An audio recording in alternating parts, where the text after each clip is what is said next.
Lint Boy is a game about a lowly sock. He starts out the game in the dryer with his best friend, Lint Girl. However, disaster strikes as Mom walks up the stairs with the laundry basket, and Lint Girl is swept out of the basket and, unbeknownst to Lint Boy, out into the wild. He is powerless to prevent her from being swept away, but he is not without hope. You see, Lint Boy is hopelessly optimistic. And he knows that while he is but a lowly sock, he will find a way to be reunited with his best friend. Players control Lint Boy in his quest to retrieve his matching pair. Lint Boy can't move very far at all on his own volition. He can only hop up or nudge himself slightly in a certain direction.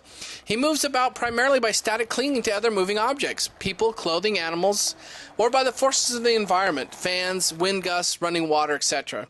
Each of the objects in the game that can affect his movement in a somewhat defined path.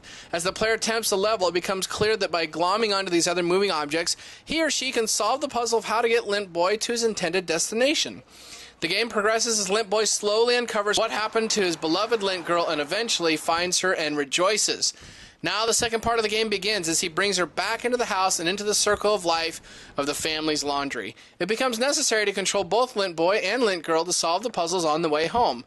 Eventually they find their way home, proving out that Lint Boy's optimism was right on. Alright, one memory that I had of coming to Grandma's house was whenever I was hungry I could come down here and open this door, and she always had all these cans of corned beef. And I'd never had corned beef before I came here, but and this is the only place that I ever had corned beef. Mom and Dad never bought it, but so I would open the can of corned beef and slice it and make a corned beef, pickle, and mayonnaise sandwich. And so I just always remember coming here to this cupboard.